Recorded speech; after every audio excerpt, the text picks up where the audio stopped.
Thank you for that. Fun. People hear your things. And now I'm really going to wrap up the stuff I'm saying until I have questions later. Really want to very, very excited to have Mark Walker with us tonight. If you want to know anything about this topic, he is the guy to ask. So as you can see, he's talking about pervious, permeable, and porous surfaces, the 3 Ps, which you'll get to know by heart, so you can quiz you over and over. He's going to tell you all about it. And he works here locally for Kirk Concrete, so he's in the business. And he's a pro to hear about this. I'm just going to start talking about it and let him talk to you. So please help me welcome Mark.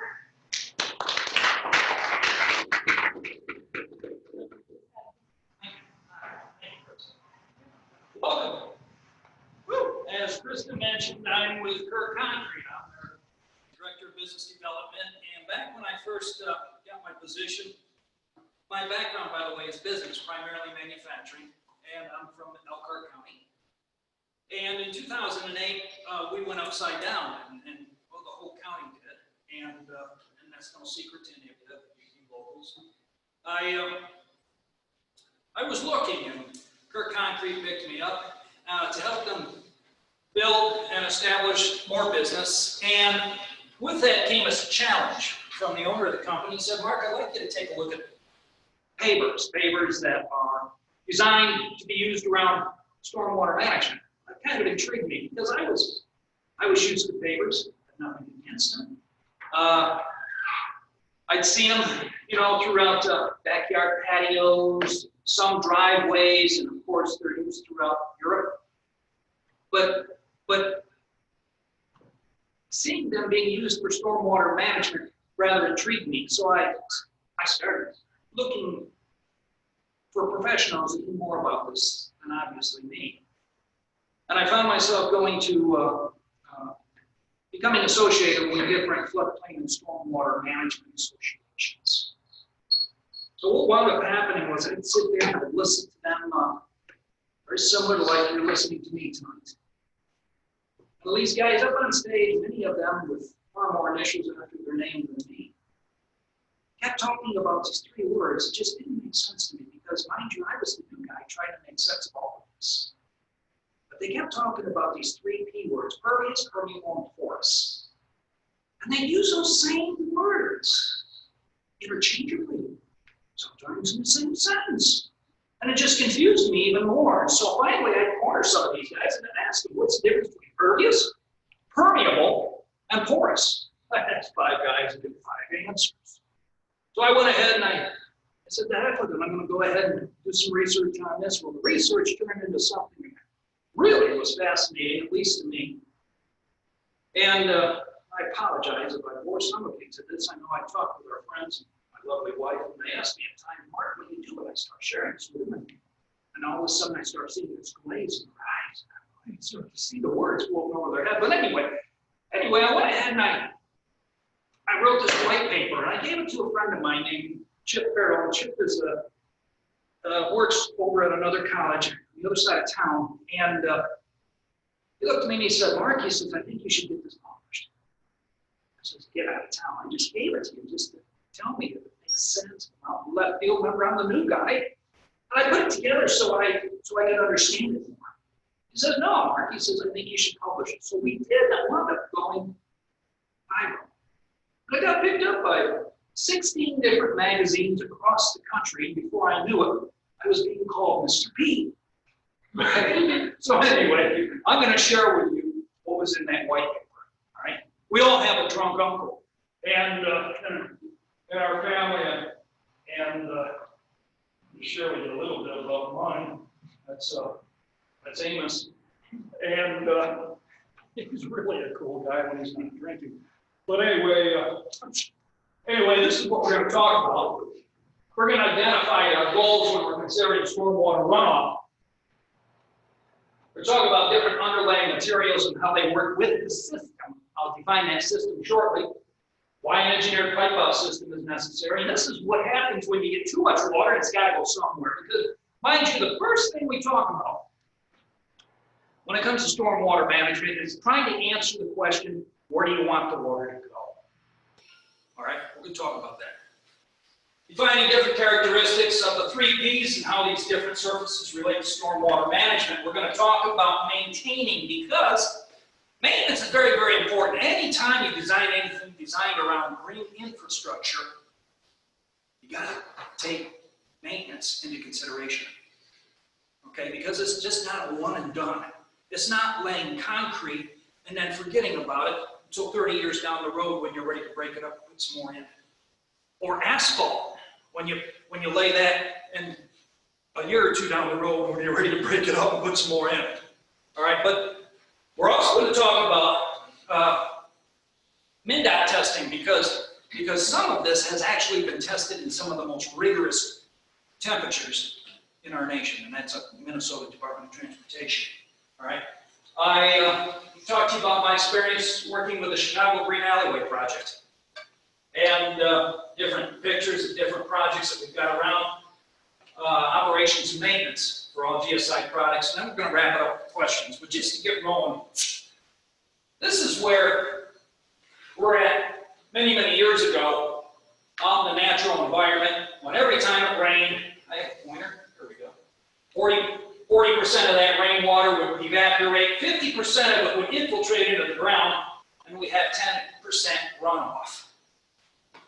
That's quite a bit different than an urban environment where we have only 15% infiltration, 30% evaporation, and 55% runoff. Now, where does all that runoff go? Well, it's going to go through either a one-pipe system or a two-pipe system.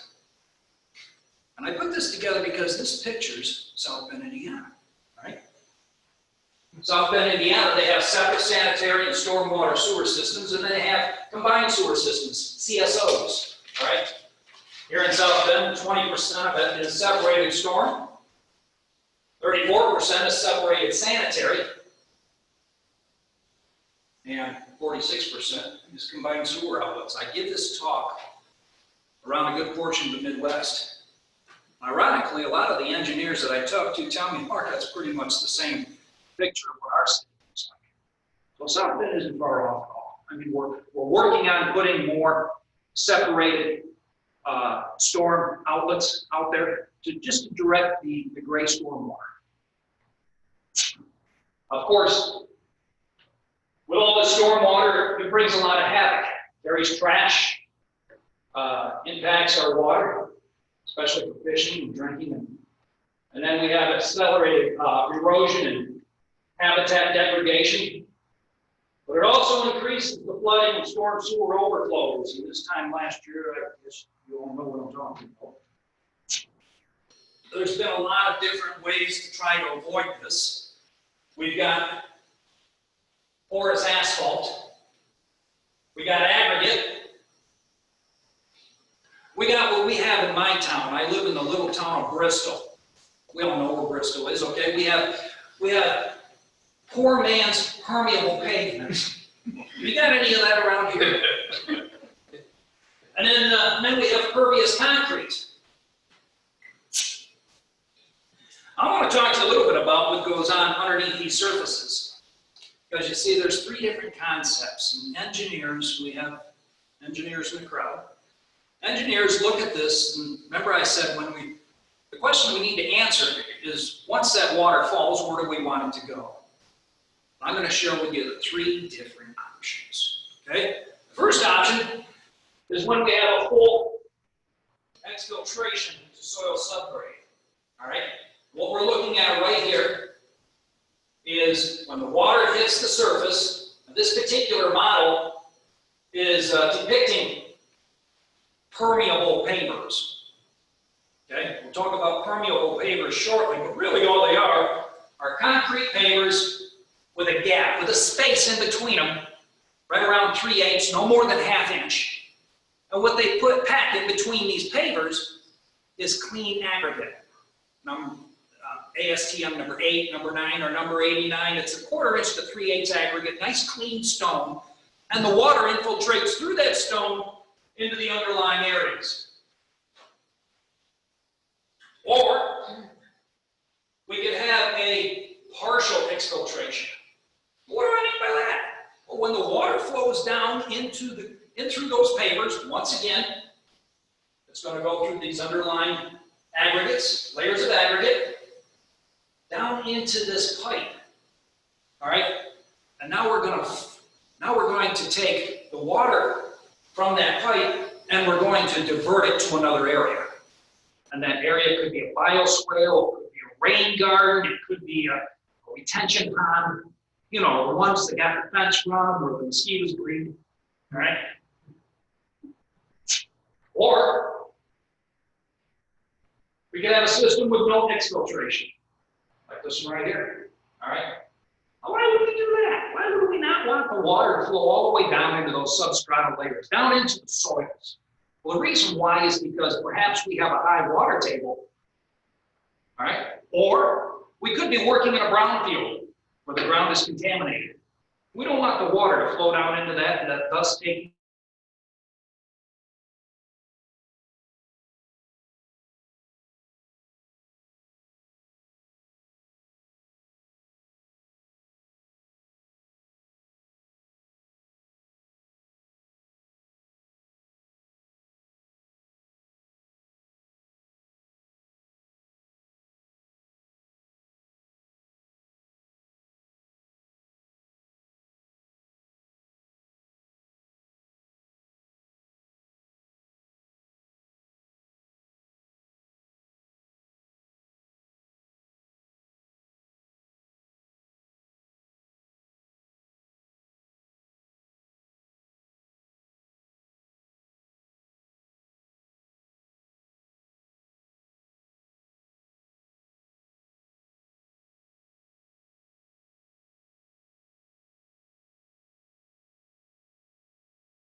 tires and oils and all that, a lot of phosphorus and magnesium, all right?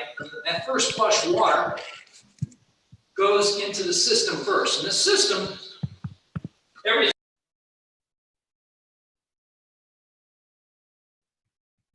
pavers, all right? That's part of the system. And then the aggregates underneath it, that's part of the system. Everything that stormwater touches is the system, all right?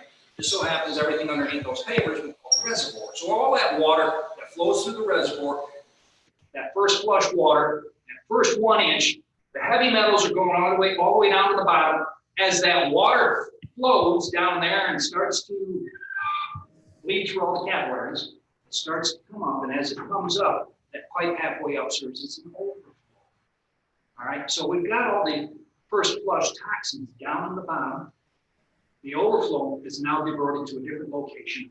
That's cleaner water. Many times that goes back to the city, which is a lot less expensive to process. That's why they do that, actually.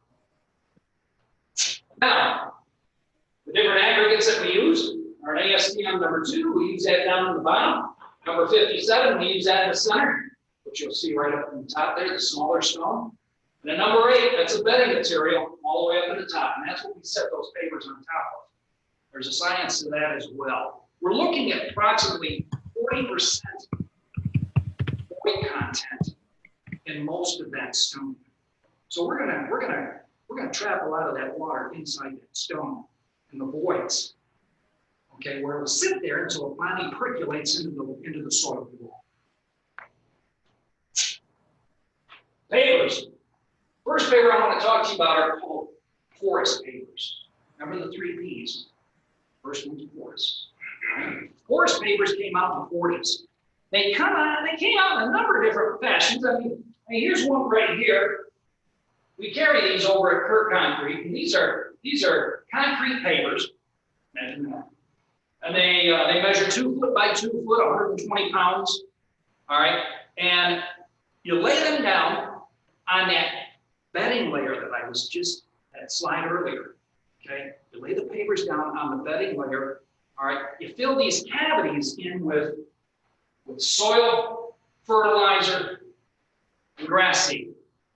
And kazam, we got grass. Looks pretty sharp, doesn't it? I've seen these pavers at some colleges, all right, where they have tailgate parties out in the fields. All right, why not?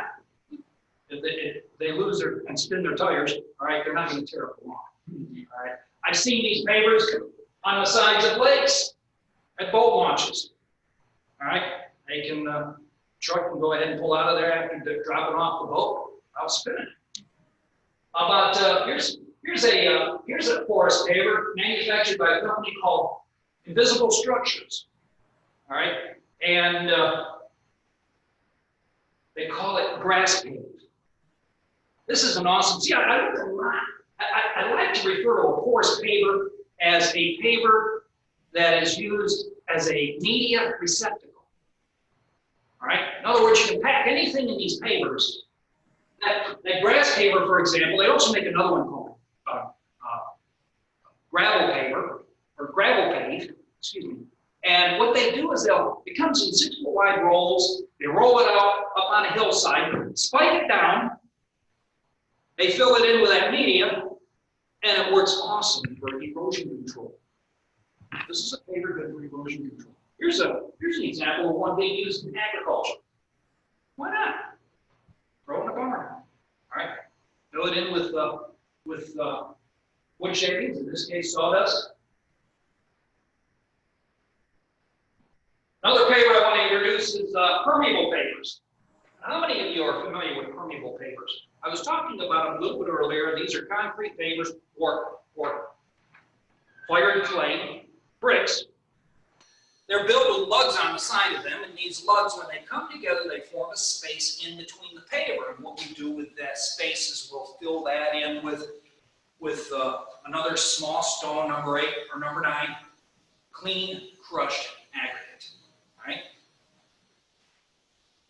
Now, every time it rains, the water circumvents around the paper and infiltrates through the aggregate beneath, or alongside of it and beneath it, the reservoir underneath. These are very common. You see them in a number of places. They are architecturally pleasing to the eye. They come in several shapes and several colors, and I like permeable pavers for the most part. All right. The downfall of them is there. Okay, they're difficult to keep clean. And when you do clean them, many times, and by the way, when I say keep clean, I'm not talking about going out there with a mop and a bucket. I'm talking about a street vacuum. That's what we use to clean these pavers with, a street vacuum. All right, and many times the vacuum will go ahead and unfortunately vacuum up a good portion of the aggregate that's packed in between the pavers. So after we're done cleaning our beautiful paver job, we have to go ahead and call the landscape contractor to come out and sweep more aggregate in between the pavers. All right. For some municipalities and commercial projects, that's not a problem. For some it is. I'll talk about one that has a bad problem with it, and because of it, they switched over to a different paver. And that's a pervious paver. Now, what's the difference between pervious and permeable? Well, to begin with, a pervious paver is also concrete, except it's pervious concrete. So the water flows right through the paver. You don't gap in between pavers. They're not built with lugs on the side. All right, and there's a couple of different pervious paver manufacturers out there. Xerapave, for example, out of Vancouver, Washington. They manufacture a pervious paver of natural stone. They You bind that stone together using a polymer. All right. There's another, I think came out around 10 years ago, maybe a little longer. There's another paver out there that's manufactured out of Pervious concrete. All right. And he put a patent on his paver. He calls himself Percola. All right. He's manufactured out of the Twin Cities over in Minnesota. All right. And the biggest problem we have seen, of course, I'm from the concrete business. Biggest problem we have seen with the pervious concrete is salt. Not keeping them clean. Salt. Because we have an issue with it. And most of the time that issue stems from not allowing that concrete to cure properly before it's exposed to salt.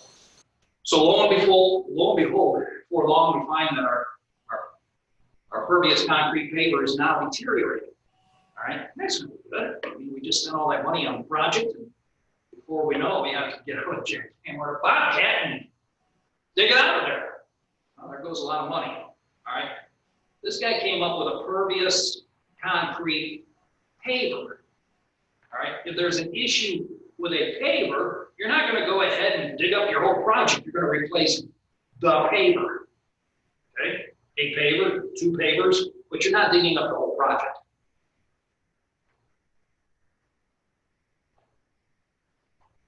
Let me show you how it works.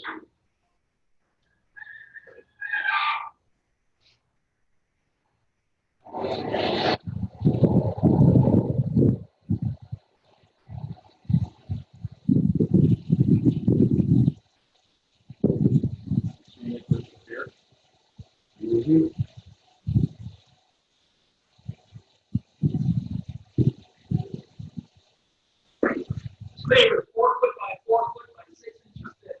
I've seen these on sidewalks. What's he doing? What, he's trying to clog it up.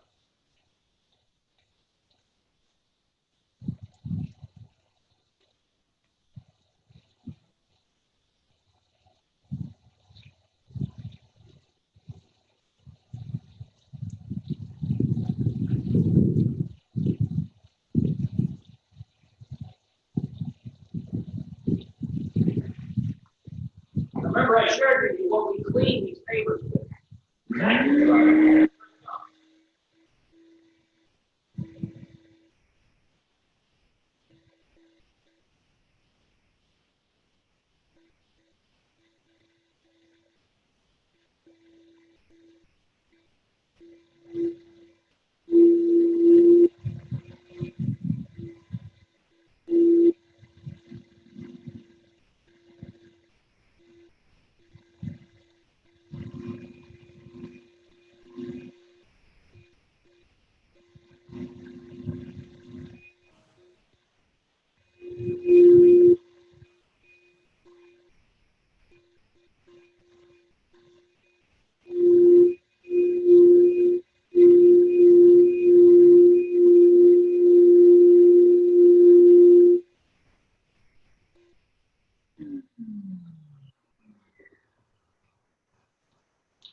Pretty impressive. Why does the water flow through that so easy? Well, it has a pretty substantial void content, meaning the water percolates right through the paver without any issue, as you can see, even after it got dirty. All right. So when we're looking at a pervious paver versus a permeable paver, realistically, when I'm looking at projects like this, I can equivocate 1 square foot of a pervious paver to 10 square feet of permeable pavers. So when I see projects with permeable pavers, and by the way, I'm not here, please don't misinterpret me, I'm not here to endorse one paver or another. I'm here to talk to you about the differences between these different surfaces and how they apply to a project, because pervious pavers are not for every project. Some, and permeable pavers are not for every project.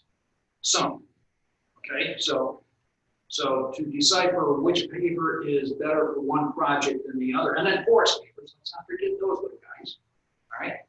I wouldn't put either one of these pervious or permeable pavers in a horse stall, but a porous paver works just fine. But we're looking at pervious pavers, 1 square foot compared to 10 square feet permeable paver. So when you're looking at that on a project site, you have to think, geez, I can probably save some money.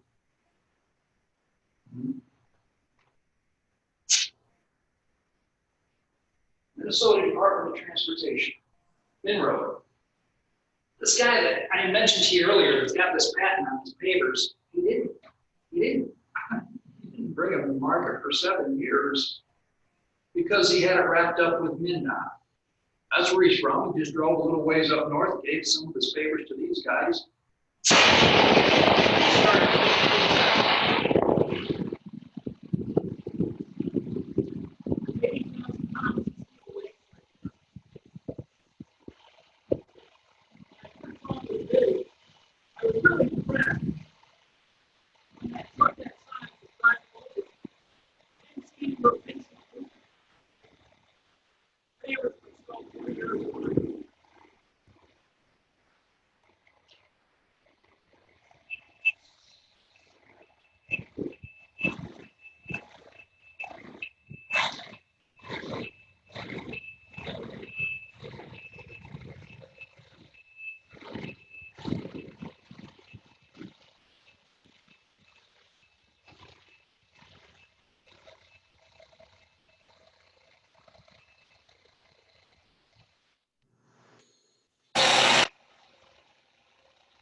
What was our other, what's the other thing? Not the phone head?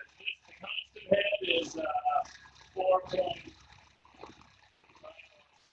4.91 seconds. There you go.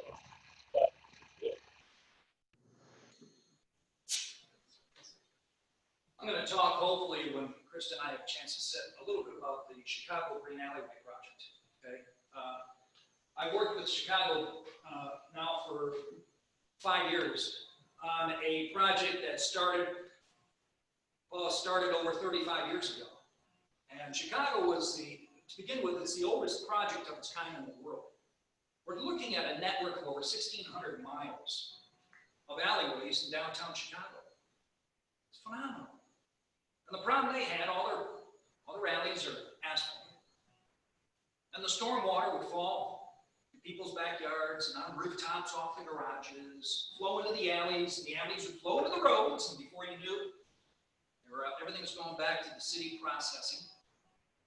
All right, during a torrential downpour, the processing plant would get overburdened with too much storm water, and before you knew it, there were solids floating into the river, and EPA was coming in and finding them. That's not cool. So they hence came the Chicago Green Alleyway project. Here's one of their alleys.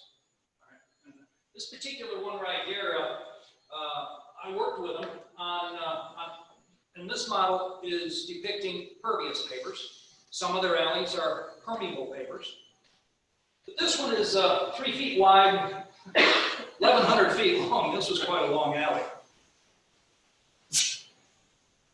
The main civil engineer who's in charge of this project, he was pretty intrigued over the use of pervious pavers, and his name was Ibrahim Hadzer. And Ibrahim goes on to say, we've had promising results. I expect to start using it more if I compare the cost of pervious pavers to the cost of other solutions. are around 20% less expensive. You know, and for an engineer who works for the city to come out with a statement like that, that's a home run. My opinion, there's one huge advantage no one's talking about.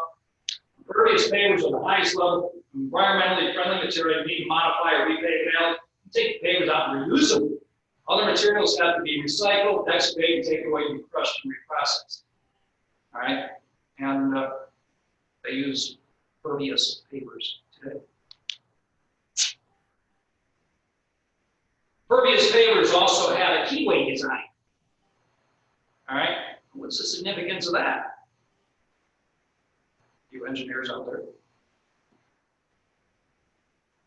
Well, one paver, as it sits on the one right next to it, now static loads on one paver gets distributed to the pavers around it.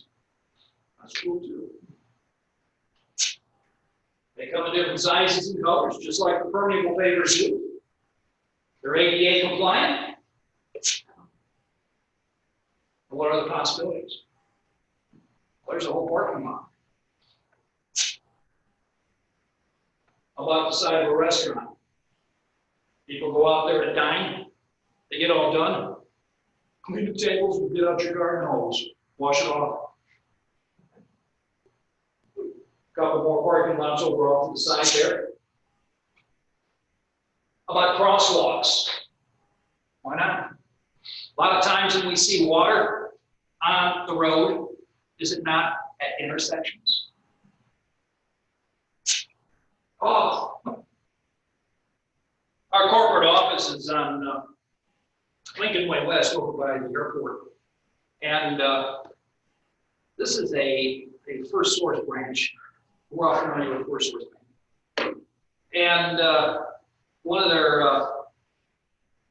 vice presidents, a friend of mine named Doug, he's retired now, but him and I, we were in a seminar, boring seminar, one afternoon, very similar to today. And he reached over, he whispered in my ear, he said, "Mark, if your pavers don't hold water, then ice won't form on them either." I said, "Doug, you're pretty smart." He says, "We got a problem at one of our banks, and I think I need your help." I says, "Okay." We see what happened was, well, this was probably, I'm going to say 5 or 6 years ago, we had one of those winters from hell. You know, not quite as bad as it was 2 weeks ago, but it was bad. All right. And what happened was frost heave it lifted the concrete up, and you'd seen that happen before. It never goes down. It always leaves this lip in the concrete that people trip over. And if you're going to trip over a sidewalk, why not do the sidewalk at the bank?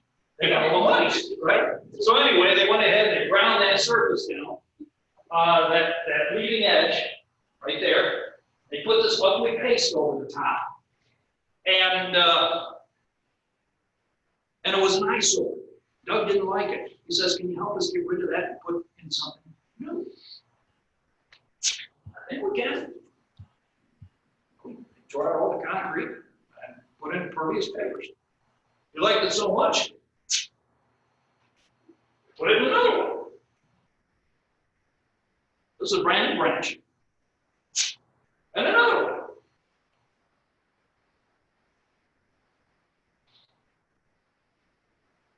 How about this? Why not collect that stormwater before it goes into the stormwater catch basin, which goes back to the city? This particular illustration also shows stormwater, the pavers in front of the front door. I see more and more public buildings using these types of pavers to collect the water rather than trapping the water inside. There's an interesting project. This was in Knoxville, Tennessee. They went ahead and they had water that was flowing from this side and water that was flowing from this side. Call that a sheet flow. All right, as it was flowing down through the parking lot, they went ahead and they built this catch basin right here. All out of pavers. All right, great idea. Iowa City, Iowa. Splash park. Looks kind of cool, doesn't it? Nice place for the kids to play.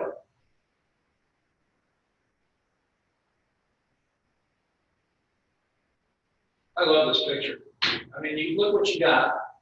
Now, a picture says 100 words, but you got all of this muck just flowing down through that gutter with the water, with the storm water, or in this case, the water from the snow that's melting, snow and ice. It gets to the paver, and it stops. All right, the water just permeates right through the paver down into the underlying soils rather than going back to the stormwater catch basins right there. I've also seen them on the sides of boat launches. Wow. Now, I did mention to you a little bit about keeping them clean. It's not that big of a deal. I mean, remember we talked about using a street vacuum? You don't have to get into your work like this, okay? And I never did medium. I haven't even given it a name. But if you don't take care of it, you know, obviously, eventually you're going to have green stuff growing out of it. But we don't want that either. So there's got to be a happy medium somewhere in the middle where we come up with how often are we going to keep these clean. Working with Chicago, I worked with them for 3 years before we came up with a maintenance BMP. All right. And I was there many, many times doing infiltration tests in some of the projects that we'd helped them out with. What we came up with was once every spring, once every fall. Spring and fall, twice a year. They go through their alleyways with their street vacuum. They're able to keep them clean and allow the water to infiltrate. It worked out wonderful. Every spring and every fall. But in the event that they don't get back there, there's a machine out there that's called a Pervious. And this is a pretty cool machine. This is manufactured on, these are, by the way, are manufactured in Appleton, Wisconsin. And they're built on a Bobcat skid steer chassis. They have this 6-foot wide head on the front, and when you look up underneath that head, you find 3 blades, not lawnmower blades, but they're wands. And wands have these spray nozzles, and the nozzles shoot down on a 45-degree angle. And when they come into an alleyway with clogged pavers, they shoot this water into the paver. It loosens up the clog, and the vacuum portion of it just vacuums it right back out. They go through it once, twice, and the pavers are brand new again. I've seen it with my own eyes. And this is I apologize for the resolution on this. This is a fascinating paver video that I want to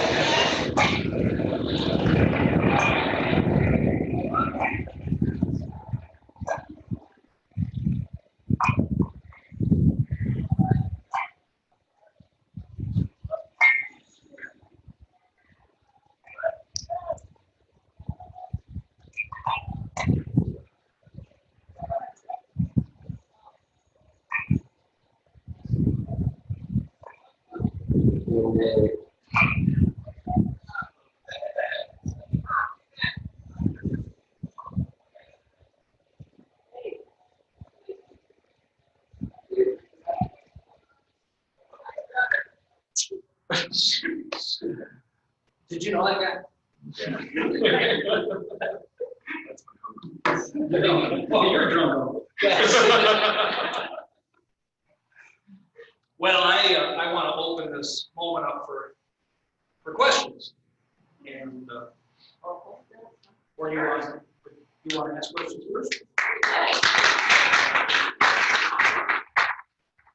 And they're building themselves a company from scratch, and they're able to either take, remember that Pervious vacuum truck I was sharing, you know, and those were just a couple of guys that had made a couple of vacuums to begin with. And their first customers, this is a niche market, I don't know what it is, they were designing these vacuums for aircraft carriers. Okay?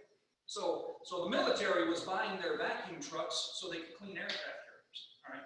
Well, they went ahead and they modified it a little bit, and they and they came out with this new version that will also clean permeable and pervious pavers. Now, porous pavers, I failed to mention that, and I apologize for overlooking it, but porous pavers you cannot clean. Remember, those were the pavers I introduced to begin with, all right? The only thing you can do with those is remove the soil and put fresh in, because those will get clogged up eventually with sediment. So you can, once again, clean permeable and you can clean pervious. So you mentioned your conversation with Doug about First Source Bank, and him saying, hey, if the water doesn't sit here, then we won't have ice, and that makes for safer entryways. So are these really a good solution for They're places in this part of the country? I mean, I'm thinking They we are, should have these especially, in our doorways here. and that's not a bad idea. Who do I talk to? But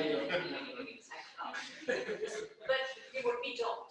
We're not there yet. And you said there's more acceptance for this green infrastructure, but I'm not seeing it as many places, you know, as I'm excited to see it, having seen these examples. So what is it that's keeping people from saying, by golly, there won't be ice on there, I can clean it pretty easily, it's cheaper? Of the three,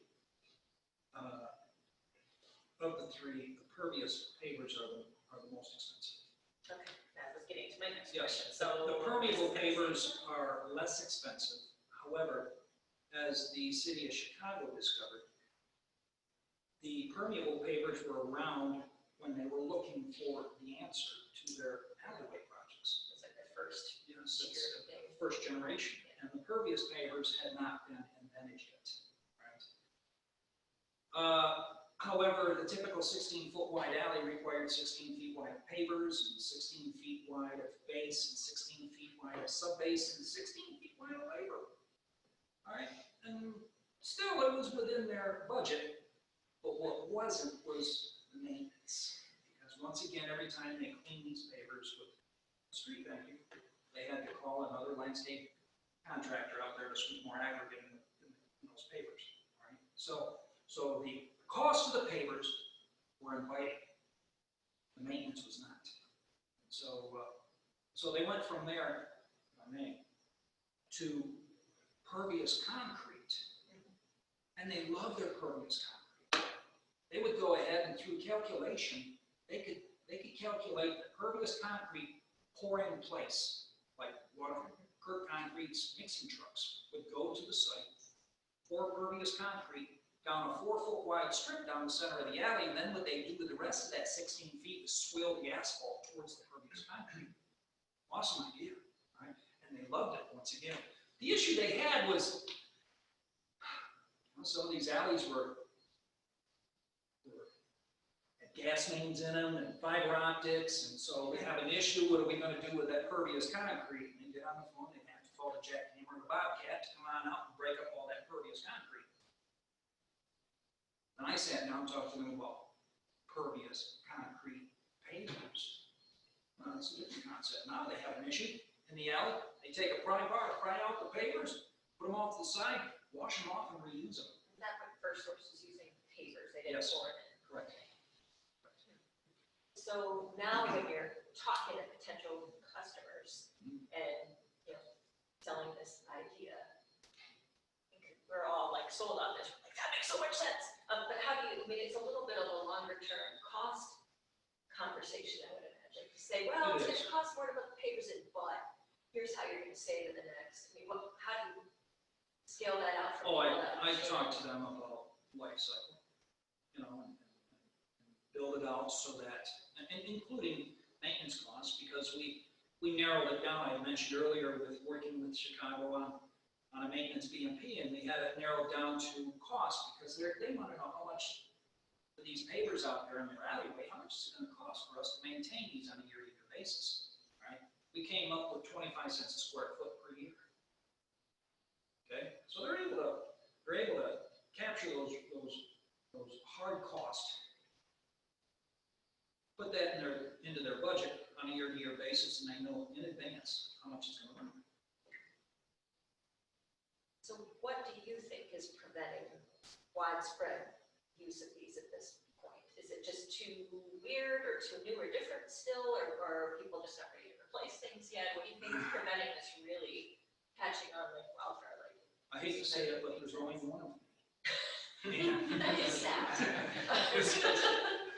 And I know for those of you out there, I've shared this presentation with many people over the Midwest. And it never fails. I get people that come up to me and they share, Mark, I've never seen anything like this before. Can you send me some information? This isn't taught, not yet, because it's still relatively new. The world of pervious pavers is no older than 10, maybe 12 years old now. The concrete pavers, which are far superior, the precast pervious concrete pavers are far superior. They're not as pretty as the stone pavers with a polymer binder. Oh, wait, okay, look, I use the word pretty. Okay. In this context, it's fine. Thank you. But the pervious concrete pavers are stronger, all right, because the binder there is Portland cement, all right?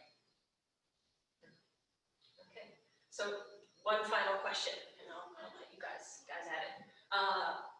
Another area that this seems to me to make sense is like nature paths. Like if you're putting in a path, you want it to be accessible.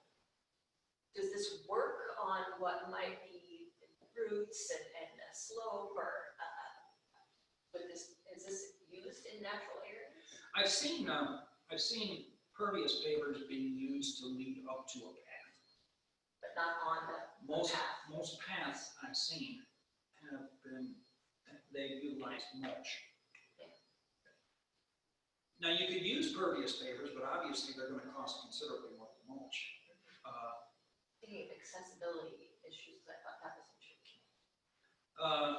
You can roll a wheelchair over these pavers a lot easier than you can mulch.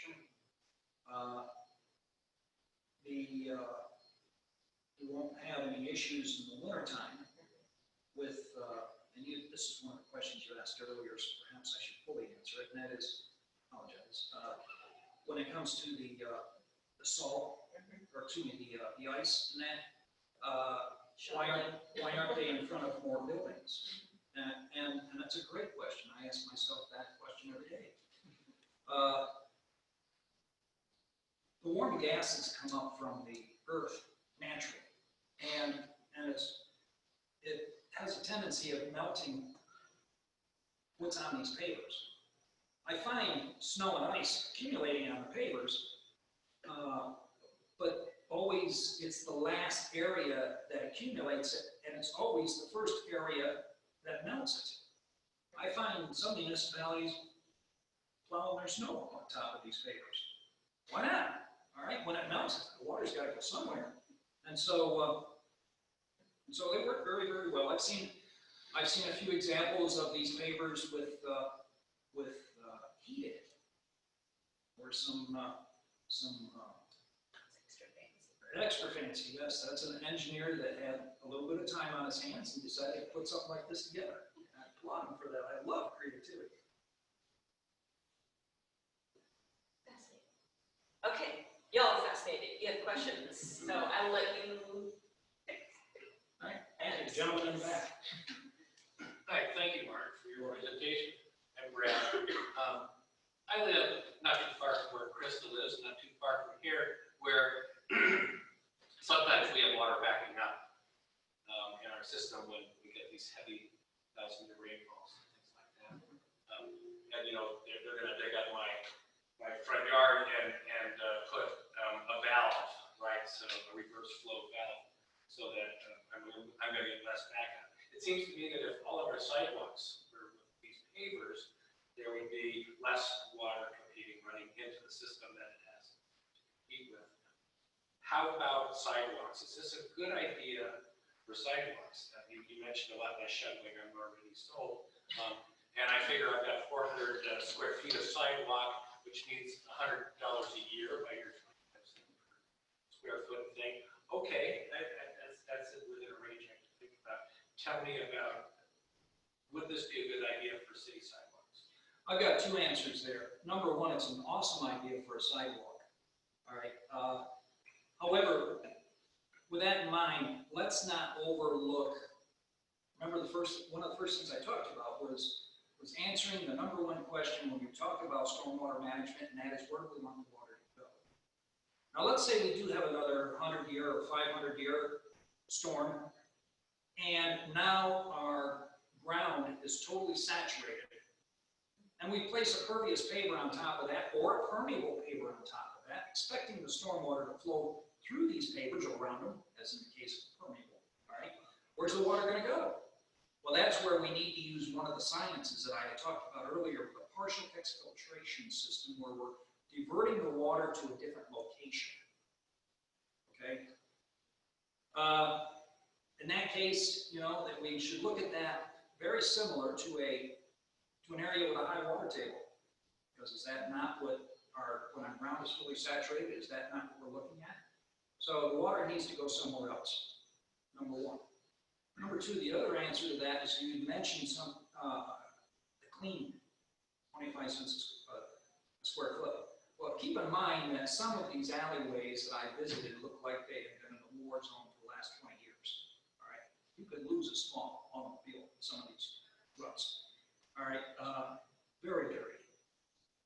That's what we came up with twice a year for that application. The cleaning schedule is predicated on the contaminant profile. So if you're in an area that has very little contaminants associated with the contamination of your pavers, you may only have to clean it once every 5 years. Okay, not twice a year. Any other questions? Yes, sir. Are there any issues with frost heave? Negative. Not one, for two reasons. There's no water. Well, there's no water. The water is continually flowing down, and for that reason, that's why the pavers are installed on top of aggregate, not sand. Okay, like you would install other pavers that you typically see in a patio or Because like back Yeah, when right. it's all wanky after a couple years because it's all sand. well, you mean rolling? Yeah. Not necessarily. I'll answer that question next. But the reason you're not going to see any frost heave in these pavers or any deterioration, because I've been asked this question 100 times. The water gets inside these pavers and freezes. What's going to happen? Are they going to deteriorate? Well, to begin with, the void content in these pavers is 17 to 21%. When water freezes, it expands 9%. So there's plenty of room for the spice to flow through the capillary of the paver, all right, without it causing any harm. All right. Now, to address the issue of pavers rolling 3 or 4 or 5 years after they've been installed, I hate to say this, but many times it's caused from shortcuts taken when installing the pavers. All right, and the biggest shortcut I see out there in the field is compaction. Okay, you need to compact everything underneath these pavers to 90 to 95% standard product. Where's my civil engineer? 90 to 95% standard product. Pretty tight, isn't it? Sounds like it. All right. All right. So that's where it needs to be before you consider laying the pavers down. Okay. If you're not going to do that, if you see where that's not going to be done, then you need to order it that must be done because you don't want the pavers laid until you do have good compaction. Got it? Anybody else? Yes, sir. On your 25 cent figure per square foot, in the alley situation where you had a 16-foot alley and you had a ribbon, is that square footage on the 16 or is it on the whole alley? The whole alley. Yeah, they'll go down the alley twice and on each side, and they'll take care of the pervious as well, or the permeable. They'll go once down and once back. And 2 passes normally takes care of it. and that works out to 25 cents spread over 16 feet? Yes, sir. 25 cents a square foot. Yes, sir. You mentioned that there was a problem with salt with Pervious. Yes, and that's prevalent. I see it all over for us Yankees. I go down south, they don't know how to react to snowfall. You know what I mean? They don't have the equipment. When they talk snow, bam, the schools are shut down. Right? You have to see a plate. They're just scared of it, and I can relate to that. All right, but up here we use salt, and it causes havoc with pervious concrete. 99% of the time on pervious concrete that has not been cured properly. Pervious concrete pavers are cured with 4 hours of steam that flows through the paver, and the paver is totally cured before it leaves the factory. So they're manufactured in a controlled environment as opposed to being poured in place and exposed to the weather. All right. So when you've got a paver that's totally cured, it's installed and ready immediately for traffic. That's the best of all the worlds. All right. And being the fact that they're totally cured, their issues with salt are greatly reduced. Is that because it reduces the chemical reaction that breaks it down? Exactly. Exactly. Because you see what happens. What happens when salt is in the concrete, it has a tendency of dehydrating the paste that's in the Portland cement. And that's the binder. So when you dehydrate that, you get this powder on the surface of the concrete, and it continues to dissolve into the concrete. And it creates a process we refer to as stalling. Okay? And there's not really a good way of stopping that once it starts, okay, other than just taking it out and replacing it. I can mention a couple of projects here locally that I'm sure you're familiar with as well, where they had poured pervious concrete that just didn't work well. And for the reason it didn't work well, I've heard many of the reasons. I've heard the fact that it was too windy, or I've heard that it was too dry, I've heard it was too hot, I've heard we didn't use plastic on top of the concrete to cure it properly. I've even heard that all the moons weren't lined up properly in the Western Hemisphere, that night. And for that reason, we've had issues with our pervious. But anyway, really what it boils down to is it just wasn't cured properly before salt. Any other questions? Yes.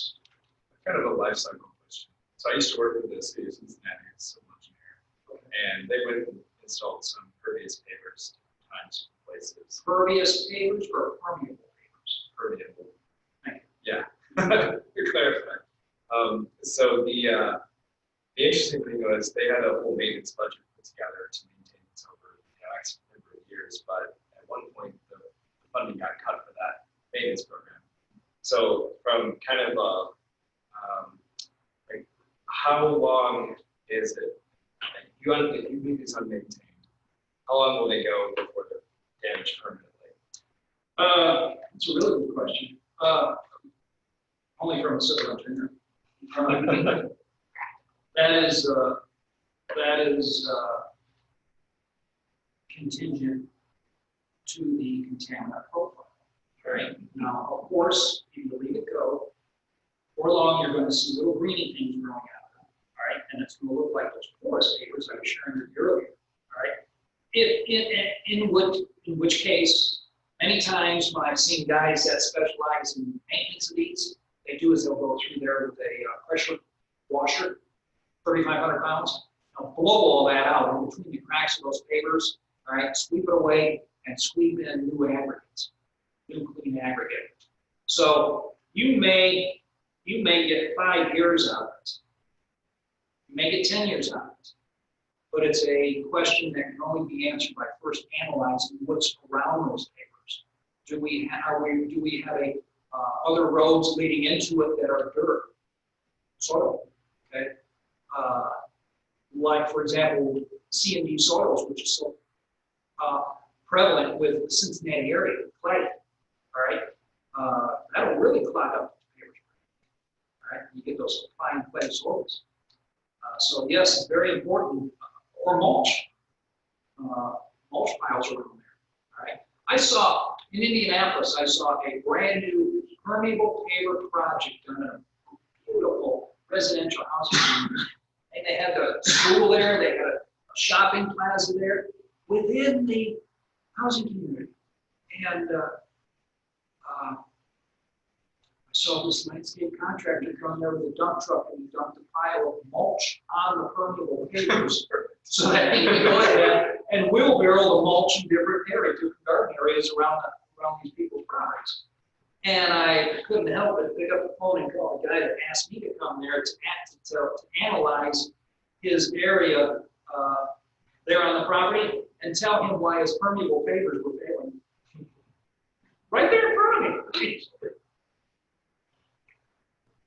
That answer your question? Same question goes for previous comment. Oh yes, the same thing's is going to apply. I mean, it's all contingent on the contaminant profile.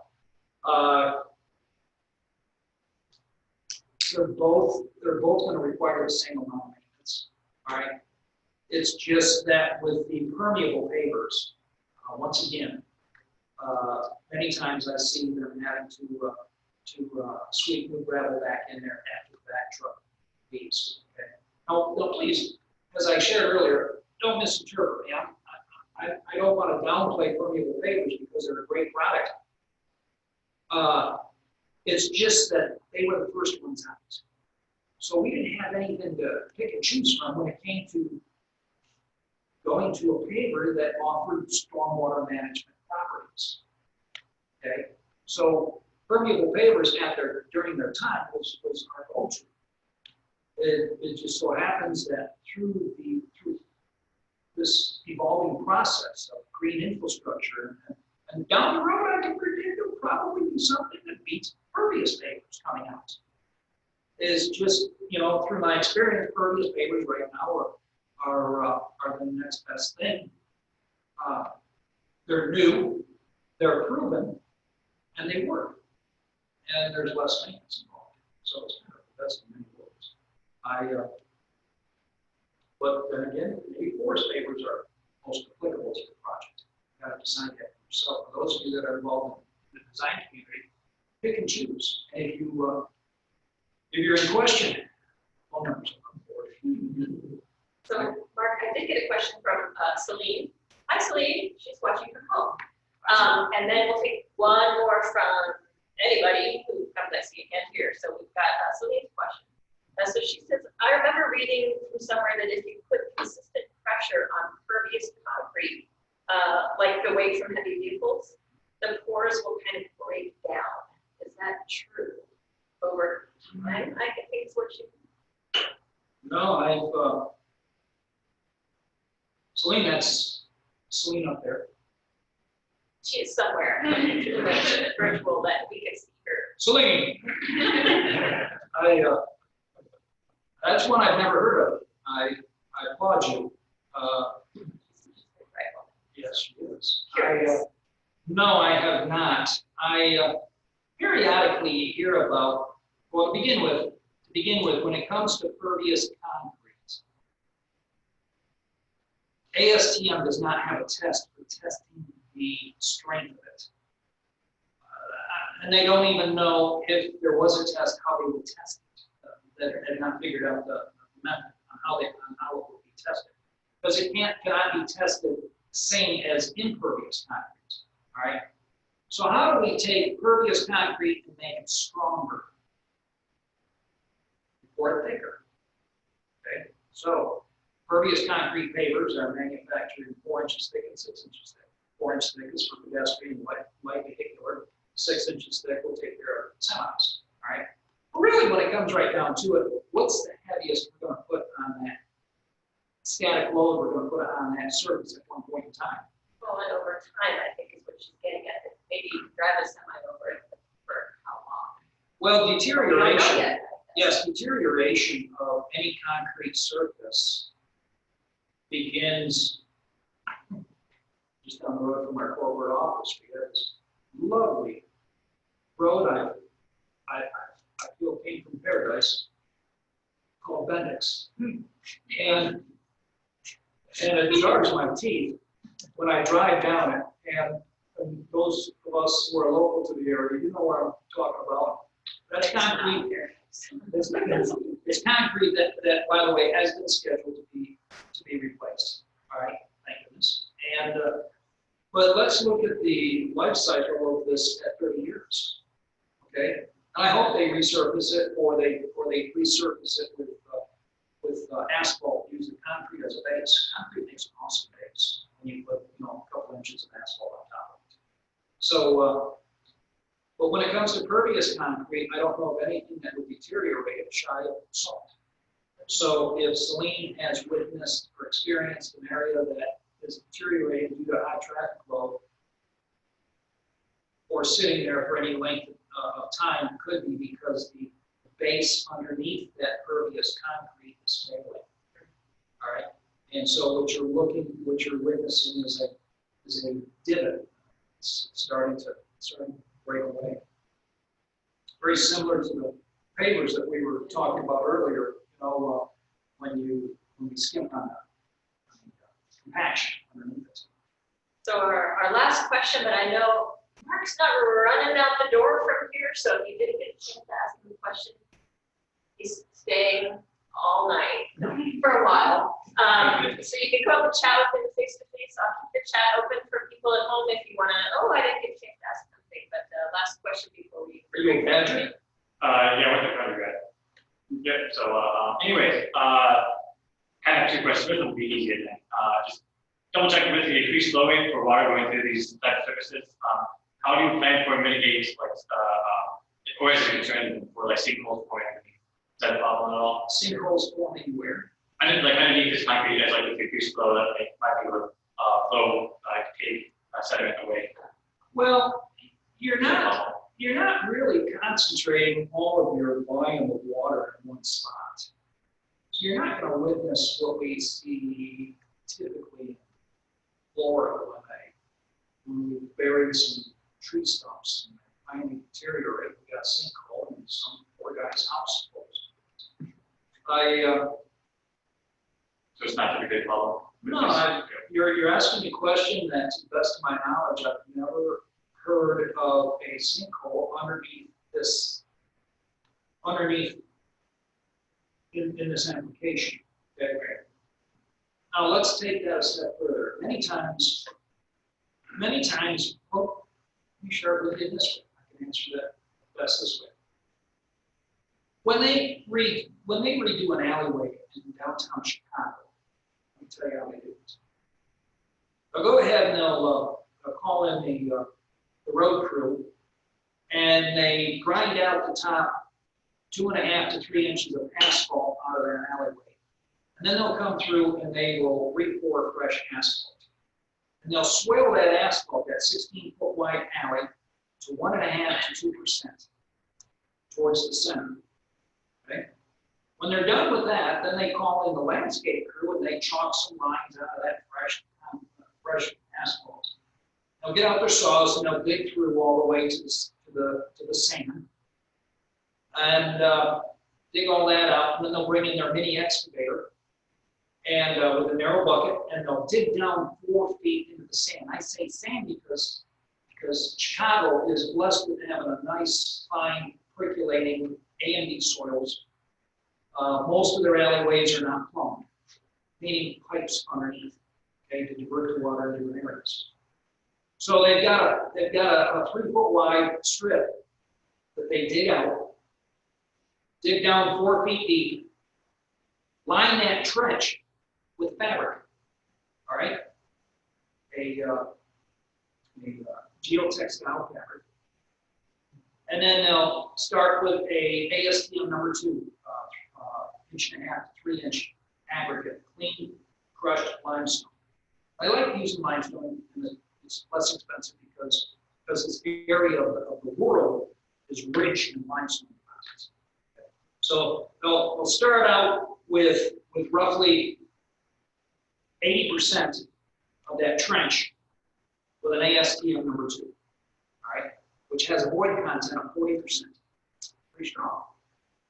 They'll go up 4 more inches, and they compact this to, once again, 90 to 95% proctor, and 4.5 to 5 inch lips. If I lose anybody, just raise your hand, I'll slow down. All right. Once they get up above that number 2, then they go to 4 inches of number 57, 3/4 inch and a half. Again, crushed limestone with no fines. They'll compact that to 90 to 95% standard proctor. And then they'll finish it off with an ASTM number 8, 1/4 inch to 3/8, maybe 2 inches. But they don't compact it, they screed it. They screed it off the surface of the asphalt. They'll lay the pavers on top of the number 8s, and they'll compact the pavers into that number 8 aggregate. Compact the pavers, right? That sets the pavers. All right, so they're not witnessing any sinkholes. All right, to begin with, the pavers, remember I mentioned to you that they had a keyway system where one paver sits on top of the other. So when you got a static load on one paver, the weight is distributed in the pavers around it. All right, the water that flows through, mind you, we've got a 16-foot wide alley now flowing into a 3-foot wide trench. They've never had any issues with sinkholes underneath it, and they do. It's causing compaction, improper compaction, or there's some foreign material underneath there that's finally deteriorated, like a tree stump, right? And it decays, and then you've got a cavity in there, and that's where everything's going to flow to is that cavity. But really, where I think this, where any minimizing the issues lies is fabric. Geotextile really does a lot. It's a great insurance policy. I strongly recommend using it. If you let me another question, I guess more practical applications, at least speaking like here in South Bend, if you're saying stormwater, they're planning to do that. So they're planning to use that funds to increase their system out here. Knowing your current system that you have, like, and some of the long-term economic analyses that should be published out into what's beneficial, most optimized, what might be like the city planner's best option? Like, what should they be improved first to look for helping the system that's they can still argue is a good economic option in the longer term? So what are first projects? Should it be sidewalks or certain parts or your flooding where you saw the last year, as your flooding last year? Where would I go first? Well, if I was the city planner, I would focus on in front of public buildings. All right, because like my friend Doug asked me, water doesn't sit on there, Mark, and ice won't either. Well, we minimized our issues with ice, especially at this time of the year, then that also cuts down on liability. So we're looking at it not only as a means of handling stormwater management, but also risk management. Okay. Next, I would go to alleyways. I think Chicago's got a phenomenal idea. Remember their problem and how it started out. Were you here when I shared with you how that project came about 35 years ago? I was here to answer exactly. All right. Well, they were just having issues with all that water flowing from the alley into the city streets. All right. They had to minimize that stormwater. There are actually communities across the country that have deemed it illegal for you on your property to give them your stormwater. They do not want your stormwater running into the city streets. Okay? You got to figure out somehow, some way to capture your stormwater before it flows into the street. Because they'll find you. They'll find you. It's the perfect segue, not only to wrap up, but to point out that when I started off this evening, I said this is actually the third in our series. It's supposed to be the fourth. The first talk has been rescheduled. And that is from Kieran Fakey, who is managing our long-term control plan, the city of South Bend, talking about the new green infrastructure elements incorporated in that and how they've determined where to put those and what to do next. So they sent off this new plan to the EPA, so we'll see the update on what they've heard back and what they're hoping to do. So stay tuned to the answer to that question. He'll be here April 3rd. Try not to miss that. You know, he's a good friend and he gives a very interesting talk. It will be really interesting. We will also live stream it and record it. It'll be on our YouTube channel, so you can always find it later. But it's definitely being here in person and hearing from people in person and talking to them. So thank you again for your time. Watch for updates. This is going to extend actually 2 more weeks. So Kieran is getting bumped from the first to the last. So that's great. That's the last maybe. Not really. So after this week, March 20th on our materials, on the 27th, I was approached with people interested in adding on to the countywide Big Read project, which is talking about preparing for our death, right? And how we tend to celebrate birth, but not our death, but they both happen. So we're gonna have a talk on green burials, which are available here. So learn more about that. So we got actually 2 more talks coming in the series. So there's just so much to talk about. We're adding more in. Thank you so much for being here. Thank you.